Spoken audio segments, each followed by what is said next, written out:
Jatim News bagi-bagi giveaway. Temukan thumbnail dengan tanda khusus giveaway ready. Simak terus dan tonton videonya, serta dapatkan kode dalam video seperti beliau ya, sahabat bahagia, dan kebetulan kita nanti akan bahas 0544. Alhamdulillah sehat, 21 bahagia. Jangan lupa follow sosial media Instagram Jatim News untuk mendapatkan pengumuman pemenang giveaway. Artinya bahwa santri milenial juga harus tampil, santri milenial harus mengikuti era zaman. Harus mengikuti era zaman dengan tanpa, artinya begini Bang, mengikuti era zaman dengan catatan tidak permisif untuk mengubah identitas dan jati diri kita. Gitu. Saya ingin mengutip salah satu dawuh guru saya, santri itu tidak dididik untuk keluar dari pesantren, selesai dari pesantren, semuanya menjadi kiai, semuanya menjadi ustadz. Tapi santri itu dididik untuk terjun ke masyarakat. Artinya apa? Ketika santri itu keluar dari pesantren, terjun di tengah-tengah masyarakat, jati diri dan identitas kesantrian itu bukan justru memudar. Ini harusnya men-trigger kalangan santri, ayo dakwah kita bisiasah, kita harus terjun.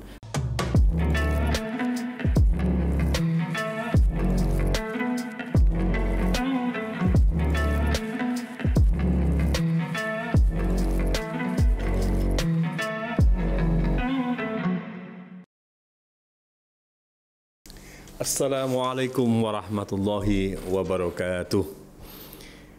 Alhamdulillah, sahabat-sahabatku singkong dan kopi, kita bertemu kembali di acara podcast kita yang selalu kita tunggu.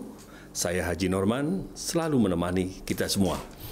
Dan alhamdulillah, hari ini narasumber saya, sahabat muda saya, Gus Ozin dari Jember, Mangli, tepatnya Pondok Pesantren Al-Ghazini mahasiswa ya. Masya Allah, susah sekali untuk mengajak beliau ini untuk bisa ngobrol, dan alhamdulillah harus saya jemput di tempat dan saya paksa untuk kita ketemu. Sehat? Alhamdulillah. Masya Allah. Sudah sekian banyak nih pembicaraan kita, video kita, dan podcast kita ini. Saya ingin mengangkat tentang bagaimana santri milenial. Saya tertarik dengan bukunya panjenengan, dengan literasinya panjenengan.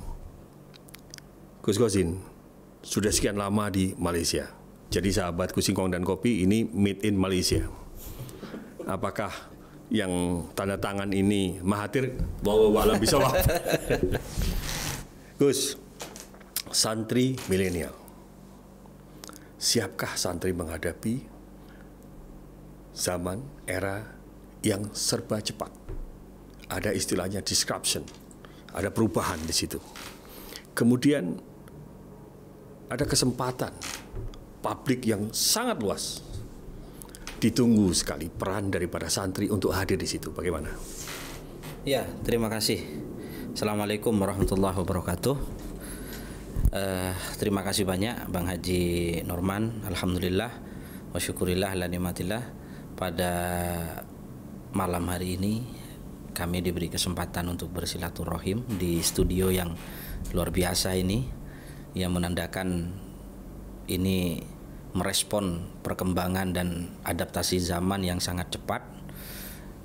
Mungkin langsung saja apa yang disampaikan oleh Bang Norman tadi, bahwa dua suku kata antara santri dan milenial ini selama ini cukup tabu dipersandingkan. Ya, santri dengan segala dimensinya, pendidikan karakter keagamaan, kemudian dengan serba tradisionalnya, terus kemudian milenial baru-baru ini kita kenal sebagai satu dimensi di mana terbuka ruang anak-anak muda ini untuk muncul ke permukaan dan mewarnai di segala sektor.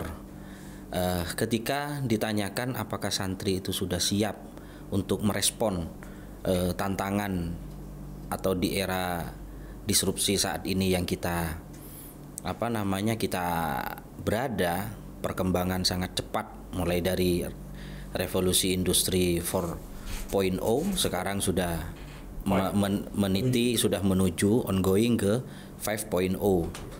Pertanyaan besarnya kemudian, apakah santri itu sudah cukup atau siap? Dengan tegas saya akan menjawab sangat siap.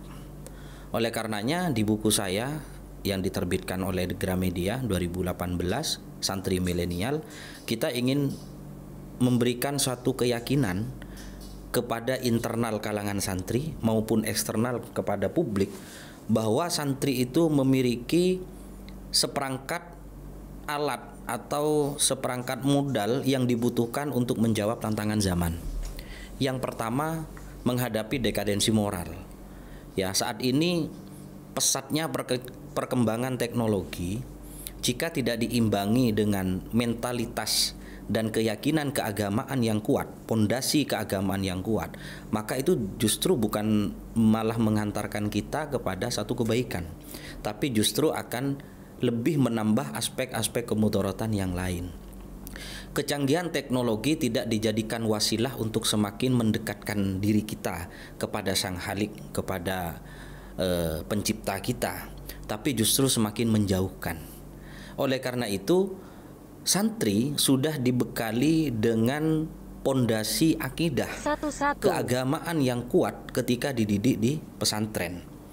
Kemudian yang kedua, terkait dengan masalah attitude, masalah moralitas, ya. Karena bagaimanapun kita harus yakini tingkat keilmuan itu tidak selalu linier dengan cerminan akhlak yang kita lakukan. Lah banyak di kalangan anak muda kita, ya kalau di bahasa sederhananya, unggah-ungguhnya itu kadang sudah hilang dalam tradisi keluarga kita yang terutama notabene tidak pernah mengenyam pendidikan keagamaan, apakah itu di pesantren, apakah itu di madrasah diniyah, di TPQ dan sejenisnya.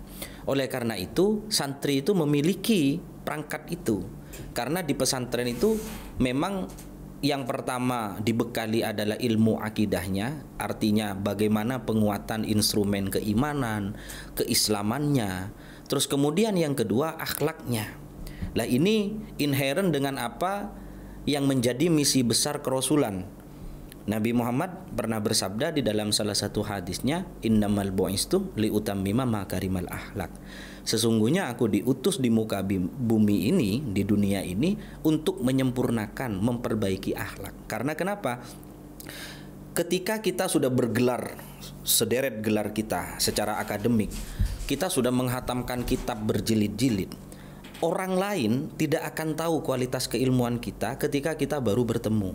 Tapi orang lain akan langsung melihat kita, menilai kita dari attitude kita, gaya berbicara kita, gaya sikap kita, bagaimana cara kita berkomunikasi. Lah itulah cerminan akhlak. Oleh karena itu keyakinan saya berani menjawab bahwa santri itu siap, sangat siap untuk menghadapi tantangan itu. Kenapa? Karena perangkat yang dibutuhkan untuk kita bisa mewarnai di pesatnya perubahan dan perkembangan zaman ini dimiliki oleh seorang santri. Kita mencoba untuk setback ke belakang. Kita harus sadar bahwa ada disparitas itu. Ketika Orde Lama, Orde Baru, di situ kurang adanya pengakuan terhadap pendidikan pesantren, terutama Salafi. Ya. Artinya bahwa betapa senior-senior kita, mungkin abah saya dulu, abah panjenengan, harus sekolah sampai 2, sekolah umum dan sekolah. Sekarang kan tidak. Bahkan sekarang para hafidz Quran, kemudian santri, ini bisa masuk militer. Bahkan yang mengejutkan, seorang santri menjadi seorang programmer, menjadi seorang YouTuber yang luar biasa. Lihat nggak bahwa era yang dulu yang betul-betul sangat ditutup dan tertutup, sekarang ini era yang sangat-sangat luar biasa bebas. Bagaimana?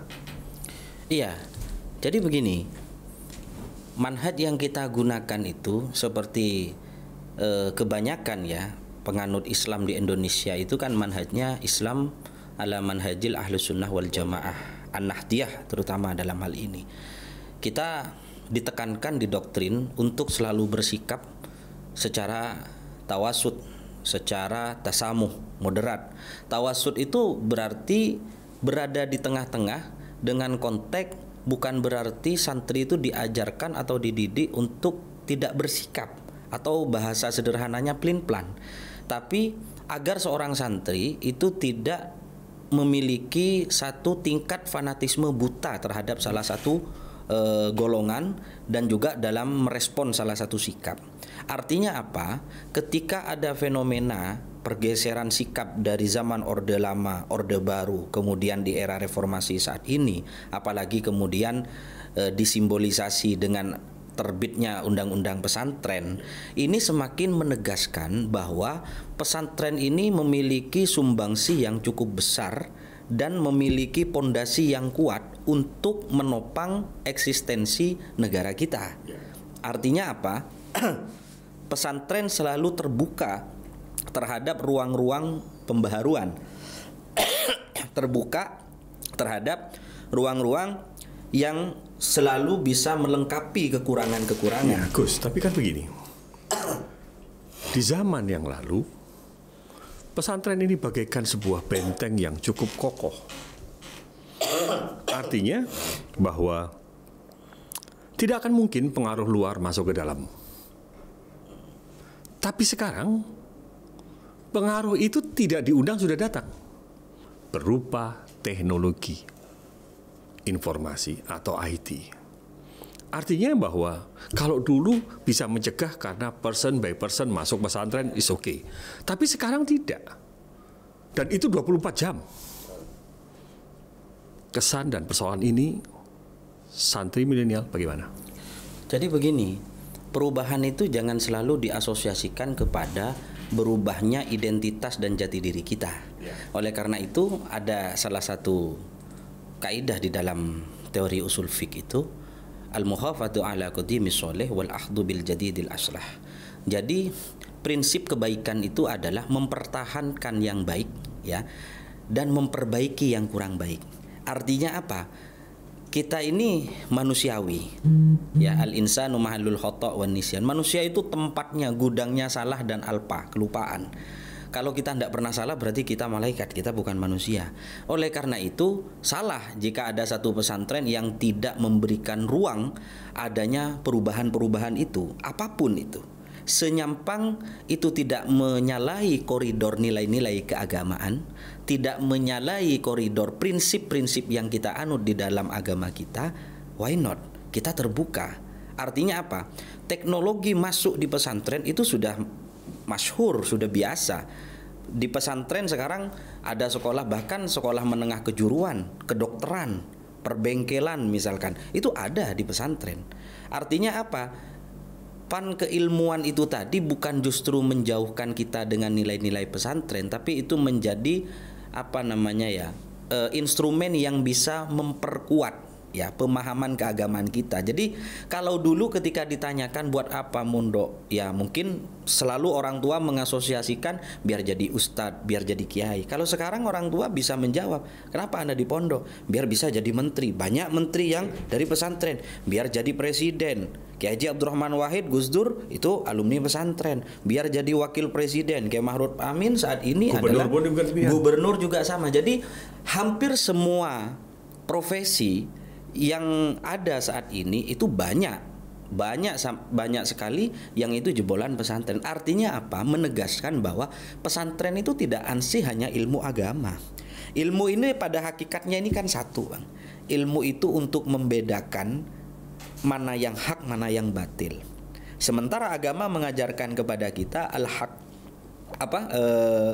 al-haramu bayyinun wal halalu bayyinun. Yang haram itu jelas, yang halal itu jelas. Lah untuk mengetahui kejelasan mana yang boleh dilakukan dan tidak boleh dilakukan, kita wajib menggunakan ilmu. Artinya bahwa santri milenial juga harus tampil, santri milenial harus mengikuti era zaman. Harus mengikuti era zaman dengan tanpa, artinya begini Bang, mengikuti era zaman dengan catatan tidak permisif untuk mengubah identitas dan jati diri kita. Oke. Gitu. Saya ingin lebih dalam lagi bahwa ketika sekarang kita menghadapi sahabat-sahabatku singkong dan kopi, tentunya tiap hari sahabat milenial kita atau kita sendiri senantiasa berhadapan dengan handphone, smartphone. Dan tentunya ketika ada informasi apapun itu hoax atau apa, tanpa filter. Oke? Tanpa filter. Nah, yang ingin saya diskusikan hari ini adalah mampukah santri ini juga terus dipacu agar literasi itu makin dipegang sehingga mampu melawan hoax, melawan berita-berita, dan mampu bersikap untuk mensikapi persoalan-persoalan ini. Karena banyak sekali orang-orang sekarang ini begitu ada informasi itu langsung. Contoh, santri tentunya punya suatu prinsip tabayun. Orang sekarang tanpa tabayun.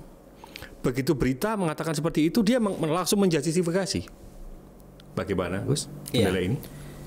Jadi saya tanya sedikit ke Bang Norman. Bang Norman pasti kenal dan tahulah ada seorang tokoh Islam pesantren yang jenjang karir pendidikannya itu pure dari pesantren, Kiai Haji Bahauddin Nur Salim.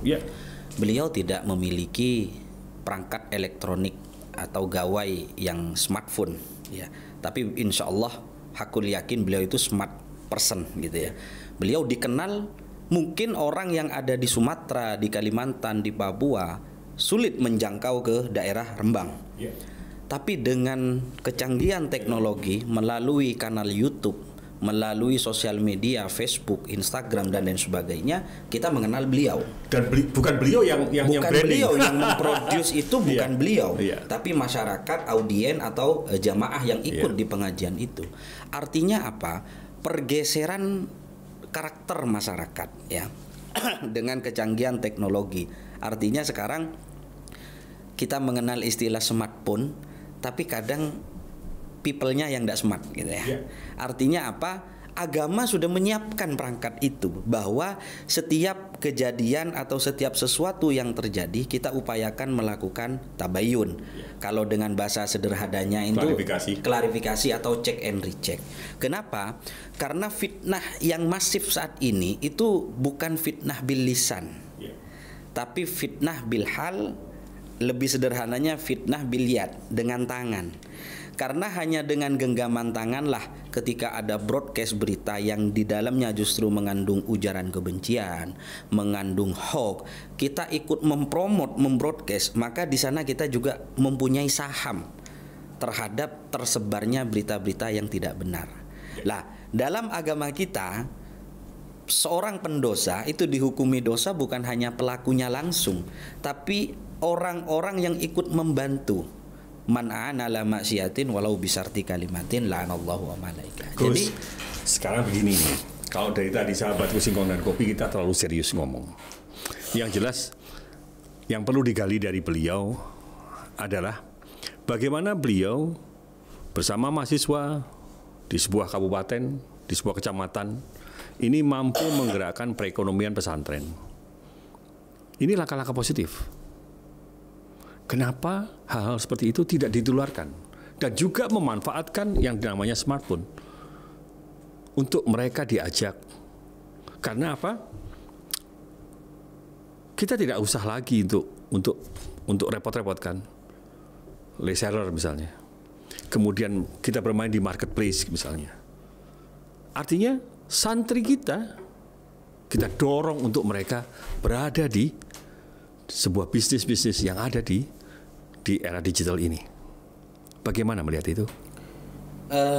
Begini Bang, sebetulnya konsep itu memang sudah lama didengungkan. Artinya kan santri kan, betul. Ketika ngomong milenial kan begitu, tidak saja berhadapan dengan gadget dan lain sebagainya, tetapi kita dorong dong untuk mereka lebih maju. Tentu tentang perekonomian di tengah-tengah kondisi yang seperti ini. Monggo dilanjutkan.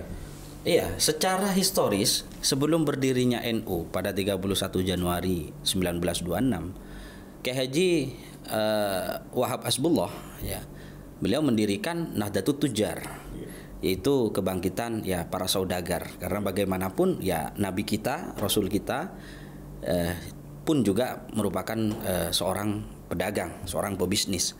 Nah, di pesantren itu ada bekal itu, dan itu sudah diadopsi, ditangkap oleh gubernur kita Ibu Hovifah dengan melaunching program OPOP, One Pesantren One Product. Nah, itu sudah lama didengungkan, walaupun memang tingkat akselerasi dan efektivitas di lapangan terus dibenahi. Lah, kita memang ya harus mendorong seluruh stakeholder ini agar pesantren itu tidak hanya dijadikan mercusuar keilmuan saja, tapi di bidang perekonomian juga sama.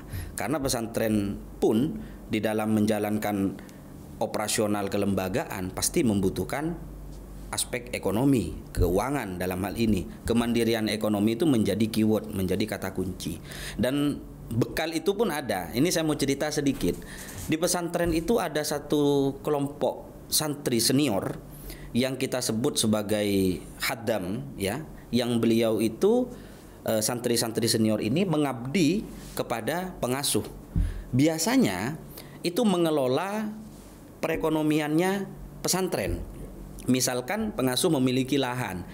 Lah, mereka-mereka ini yang mengelola lahan itu, apakah di pertanian, apakah di perkebunan, apakah punya di sektor peternakan, dan mereka memiliki ilmu, kemudian bekal, skill yang cukup di bidang itu, walaupun tidak termanage dengan teori-teori ekonomi yang baru, tapi skill secara kemampuan mereka itu memiliki. Lah, instrumen itu tinggal dijahit dengan teori-teori baru, bagaimana digital marketingnya, bagaimana packagingnya, bagaimana brandingnya. Hanya tinggal sentuhan-sentuhan akhir itu. Oke, Gus. 69. Artinya bahwa itu sudah menjadi sebuah kesempatan. Dan hari ini juga saya melihat, saya mencatat bahwa pemerintah juga hadir. Pemerintah hadir. Satu contoh, Kemenaker misalnya. Kemenaker ini hadir dengan program Balai Latihan Kerja, di mana satu pesantren itu diberikan Balai Latihan Kerja, diisi dengan sarana dan prasarananya.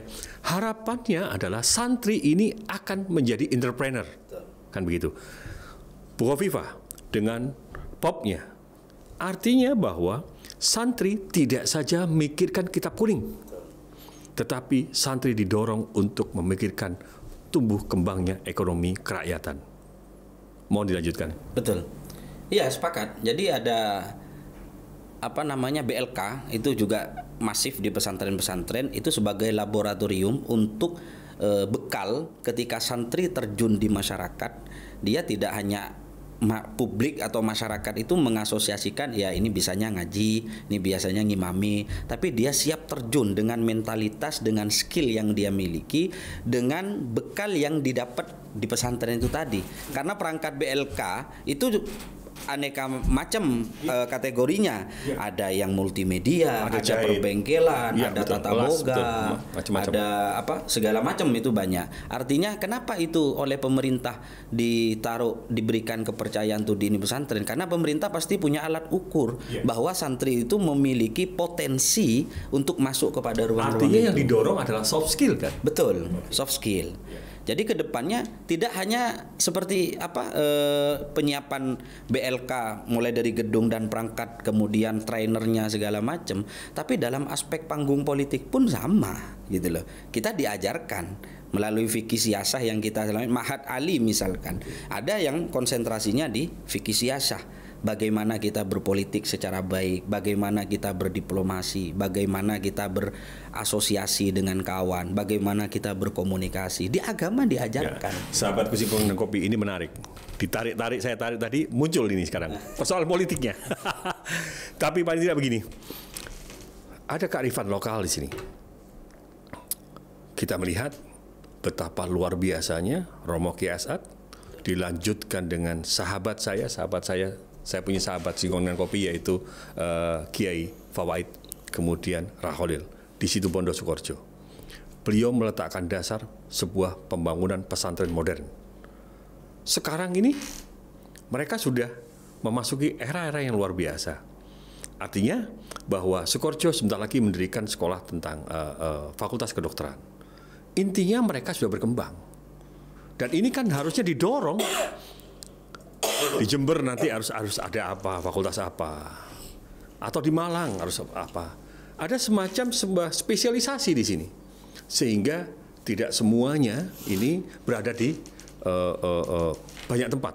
Tetapi satu tempat mungkin spesial untuk pertanian, satu tempat teknologi, satu tempat lagi untuk bisnis dan lain sebagainya, bahkan kedokteran. Bagaimana ke depan pesantren-pesantren ini juga bisa mampu dikembangkan, mampu tumbuh di situ, mampu mendirikan itu, sehingga mereka tidak perlu ke Surabaya, tidak melihat UNER lagi, karena di daerah-daerah santri sudah bisa, kan begitu. Bagaimana? Iya, saya ingin mengutip salah satu dawuh guru saya, karena ketika di bangku SLTA saya mengenyam pendidikan pesantren di Pondok Pesantren Nurul Jadid di Paiton Probolinggo yang diasuh oleh Romo Kiai Haji Muhammad Zuhri Zaini. Beliau pernah dawuh begini, santri itu tidak dididik untuk keluar dari pesantren, selesai dari pesantren semuanya menjadi kiai, semuanya menjadi ustadz. Tapi santri itu dididik untuk terjun ke masyarakat, siap menjadi pedagang yang santri, siap menjadi pejabat yang santri, politisi yang siap santri, menjadi politisi yang santri. Artinya apa? Hakim yang santri, termasuk hakim yang jaksa santri. Yang santri. Jadi dokter dan semua profesi. Artinya apa? Ketika santri itu keluar dari pesantren, terjun di tengah-tengah masyarakat, jati diri dan identitas kesantrian itu bukan justru memudar, tapi justru dipertajam. Karena hakikat kita menimba ilmu itu hasilnya akan terpotret ketika kita itu sudah terjun di pertarungan yang sebenarnya, yaitu di tengah-tengah masyarakat. Apakah kemudian esensi dan identitas kesantrian kita itu masih melekat atau memudar? Itu akan meneguhkan jati diri kita, apakah ini santri benar atau tidak. Nilai kebarokahan selama kita di pesantren, saya selalu diajarkan oleh orang tua. Tidak pernah orang tua saya itu memerintahkan saya untuk menjadi pinter dan alim. Tapi jangan sampai melanggar di pesantren. Jangan sampai tidak mendapatkan kebarokahan pesantren dan guru. Karena hanya dengan barokah itulah kita itu bisa dijaga di tengah-tengah masyarakat untuk menjadi orang yang sebenarnya. Artinya khairun nas anfa'uhum linnas, menjadi manusia yang bermanfaat. Tentunya kan ini menjadi cita-cita semua di antara kita gitu loh kan.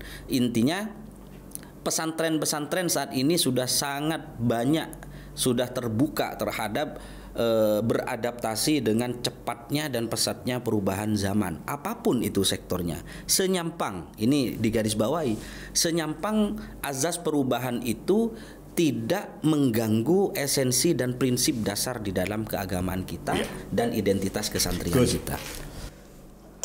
Ada data loh ya, yang kita coba kemarin mencari dan sudah menemukan bahwa, dan ini santri harus menjawab, panjenengan juga harus menjawab, bahwa saat ini kita masih kekurangan guru agama. Artinya bahwa pemerintah melihat perlunya guru-guru agama yang berkualitas. Dari sini kita masih dihadapkan masalah lagi. Ini muaranya kemana? Kemenak atau Kementerian Pendidikan? Kan begitu. Ini yang menjadi kerancuan. Dan tentunya santri-santri kita diharapkan untuk hadir atas persoalan bangsa ini, yaitu krisisnya daripada guru-guru agama. Karena yang diumumkan, yang di sekolah umum kan juga perlu diajarkan tentang agama. Betul. Mau dilanjutkan? Nggih. Jadi sebetulnya tepatnya mungkin ya bukan kekurangan, tapi bentuk apresiasi dan perhatian pemerintah terhadap guru agama itu masih belum maksimal. Iya. Kalau tenaga pendidik agama, saya rasa baik secara kuantitas maupun kualitas kita cukup melimpah. Tapi apakah kemudian mereka itu sudah diberdayakan atau tidak? Apakah mereka itu sudah mendapatkan semacam penghargaan yang layak atau tidak? Sekali lagi saya butuh garis bawahi, profesi atau tepatnya mungkin ladang pengabdian ya. Karena tidak ada orang, bukan tidak ada, agak janggal ketika seorang santri bercita-cita ingin menjadi seorang guru ngaji dan berkeyakinan cara itu menjadikan dia menjadi kaya raya. Tidak, karena ada satu perspektif unik di dalam iklim pesantren itu. Mengajar, diajar itu merupakan DNA yang tidak bisa dipisahkan bagi seorang santri. Ya, seorang santri itu menuntut ilmu, belajar di pesantren.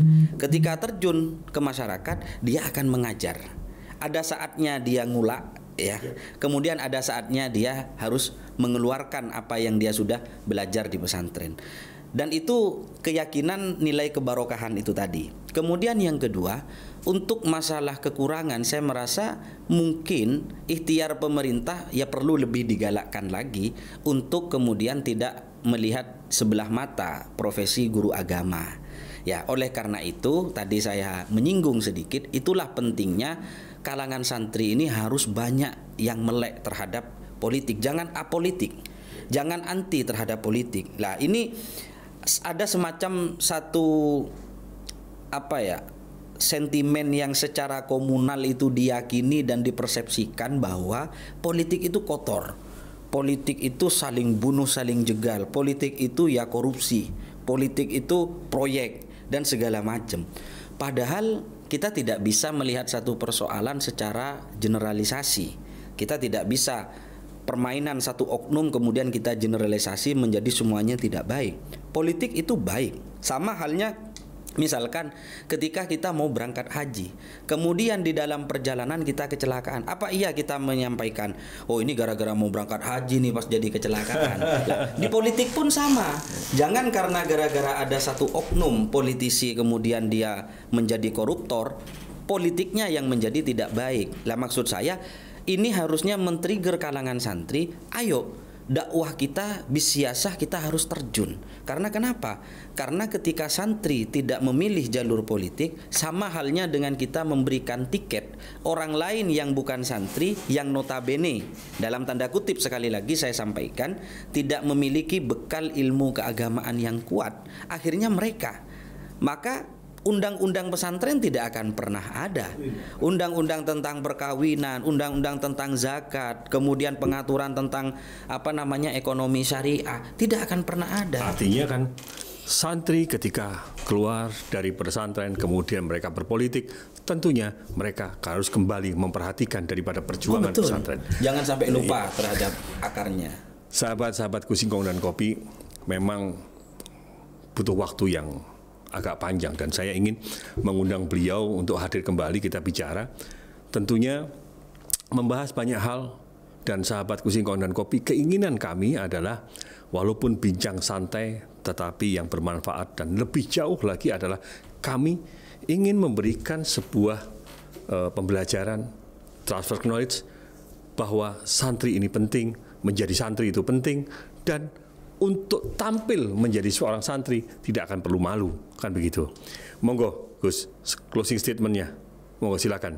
48. Ya, jadi santri milenial itu memiliki dua pijakan kaki.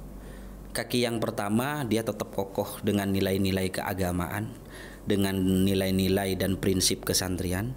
Satu kaki dia berpijak kepada perubahan. Perubahan artinya dengan bingkai yang lebih besar. Ada di sana darah nasionalisme, ada di sana darah entrepreneur, ada darah seorang politisi dan profesi-profesi yang lain. Artinya seorang santri jangan sampai apolitik. Seorang santri jangan sampai anti terhadap politik. Justru oleh karena itu saya ingin mengutip salah satu statement dari Hujjatul Islam Imam Al-Ghazali bahwa ad-dinu al-aslu wal mulk al-haris. Jadi agama itu adalah pondasi, dan kemudian kekuasaan politik dalam hal ini itu merupakan tiang. Sesuatu tanpa pondasi itu akan keropos, sesuatu tanpa tiang akan hilang dari peredaran. Artinya apa? Agama dan politik ini seperti dua sisi mata uang, dan santri sebagai simbol yang memiliki pangkat keagamaan yang ada saat ini, dididik mulai sejak dini dengan ilmu-ilmu keagamaan, ditambah dengan ilmu-ilmu umum, keterampilan, life skill segala macam, maka mereka yang seharusnya memiliki otoritas secara publik untuk bisa diberikan satu amanah kepercayaan di dalam panggung politik. Karena kenapa? Karena kita bisa melaksanakan podcast seperti ini juga karena alam politik. Tidak mungkin kita bisa bermimpi bisa berdiskusi dengan topik yang beraneka ragam pada zaman Orde Baru mungkin, atau pada zaman Orde Lama pada saat itu. Lah ini karena instrumen politik. Oleh karena itu saya ingin mengajak kepada seluruh sahabat-sahabat, saudara-saudara saya yang di pesantren maupun alumni pesantren, ayo kita harus melek politik. Ayo kita harus tampil ke permukaan untuk mewarnai seluruh sendi profesi yang ada di negara kita, agar apapun yang dihasilkan oleh pemerintah itu senafas dengan apa yang kita belajar, yang kita ajarkan, yang kita diajari selama di pesantren. Oleh karena itu, walaupun negara kita itu menganut ideologi Pancasila, tapi justru nilai-nilai Islam itu lebih lestari di negara kita. Bukan di Syria, bukan di Afghanistan, bukan di Oman dan di negara-negara Arab. Tapi justru di Indonesia inilah konsep keyakinan Islam sebagai rahmat bagi alam semesta itu bisa lestari ada. Kita bisa berjamaah kapan saja. Ini saya cerita sedikit. Beberapa minggu yang lalu saya baru pulang dari umroh. Di Haramain, di Masjidil Haram dan di Masjid Nabawi, tarawihnya sekarang didiskon 50% karena perintah dari kerajaan.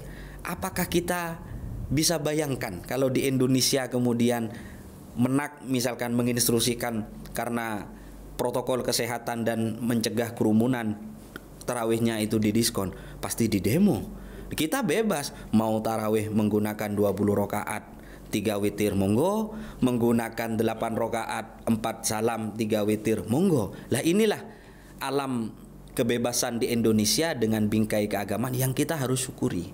Tidak kita temui di negara-negara lain. Even ketika saya melanjutkan studi S2 di Malaysia, itu semuanya top down dari kerajaan, tidak bisa mengadakan pengajian seenaknya, mengadakan solawatan. Kalau di kita mau tiap hari solawatan, mau tiap jam kita mau mengadakan istighosah, bebas. Mau maulid setiap bulan maulidan boleh. Tiap hari bebas lah. Nikmat mana yang mau kita dustakan di negara kita?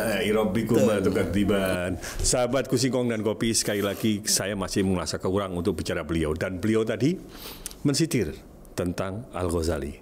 Ada yang saya ingat tentang Al-Ghazali, dan ini akan menjadi sebuah catatan kita. Sahabat atau murid terbaik Al-Ghazali kepingin tahu, apakah gurunya masuk surga karena bukunya? Tidak.